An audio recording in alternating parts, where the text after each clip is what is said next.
Você já parou para pensar por que as mudanças climáticas continuam sendo um dos temas mais polarizados do mundo? De um lado, alarmes sobre o fim iminente da civilização, do outro, acusações de exagero ou até de conspiração.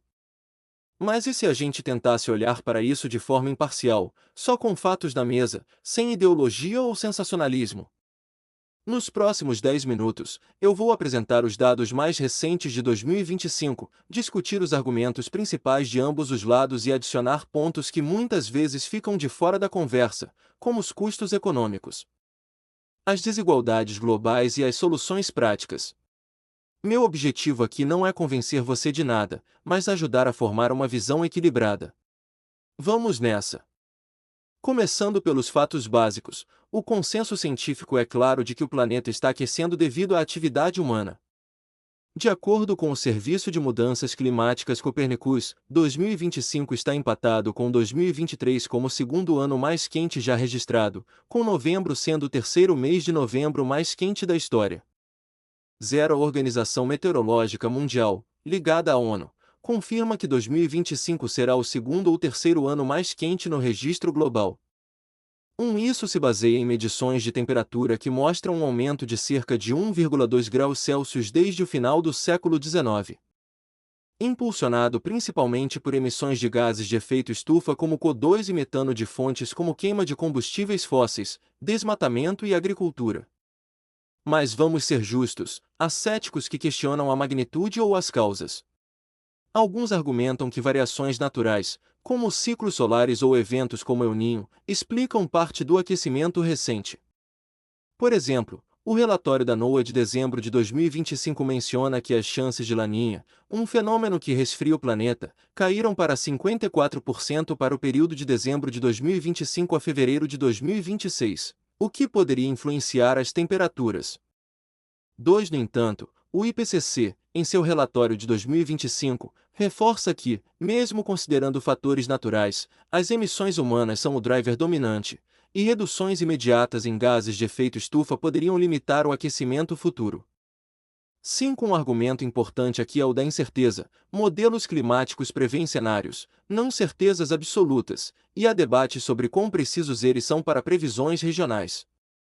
Agora, sobre os impactos, em 2025, a poluição de carbono agravou eventos extremos nos Estados Unidos e no mundo, como ondas de calor recordes, furacões mais intensos, incêndios florestais e inundações, segundo a Climate Central.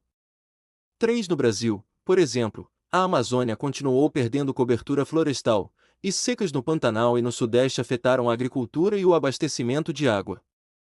Mas um contraponto válido é o benefício econômico das indústrias emissoras. A pecuária e o agronegócio geram empregos e exportações cruciais para países em desenvolvimento. Criticar apenas as emissões ignora que nações ricas, como Estados Unidos e Europa, já emitiram historicamente a maior parte do CO2 acumulado, criando uma desigualdade. Por que o Brasil ou a Índia deveriam arcar com custos de transição enquanto os poluidores históricos colhem os frutos? Isso nos leva a um argumento-chave que muitas discussões omitem: os custos versus benefícios. Mitigar as mudanças climáticas, como transitar para energias renováveis, poderia custar trilhões globalmente, mas o relatório da UNEP de novembro de 2025 indica que novos compromissos climáticos reduzem ligeiramente o aquecimento projetado. Embora a temperatura ainda exceda 1,5 graus Celsius temporariamente. 9. Por outro lado, não agir pode ser mais caro. Estudos estimam que eventos extremos já custam bilhões anualmente em danos e perdas de produtividade. O Climate Action Tracker aponta que ações como eletrificação rápida e eficiência energética poderiam manter o aquecimento abaixo de 2 graus, mas há pouca mudança no outlook nos últimos 4 anos. 6. Um ponto imparcial. Tecnologias como captura de carbono ou nuclear de nova geração são promissoras, mas enfrentam barreiras regulatórias e de aceitação pública, especialmente em contextos políticos voláteis. Veja o caso da EPA nos Estados Unidos, que em 2025 alterou seu site para minimizar o link entre humanos e clima, removendo menções diretas a óleo, gás e carvão. 4. Outro aspecto importante: adaptação versus mitigação. Mesmo com cortes drásticos em emissões, algum aquecimento adicional está bloqueado no sistema por décadas, devido ao CO2 já emitido. Relatórios como o State of Climate Action de 2025 destacam 10 achados-chave, incluindo a necessidade de acelerar o progresso em setores como transporte e florestas para alinhar com metas de 1,5 grau. 8 argumentos pró-adaptação incluem investimentos em infraestrutura resiliente, como barreiras contra inundações em cidades costeiras ou variedades de culturas resistentes à seca, que podem ser mais viáveis para países pobres do que cortes radicais em emissões. Críticos dizem que isso é band-aid e ignora a raiz do problema, mas imparcialmente, ambos são necessários: mitigação para o longo prazo, adaptação para o imediato. No Brasil, isso se traduz em debates reais. O país é o quinto maior emissor, mas também uma potência em renováveis, com hidrelétricas e biocombustíveis.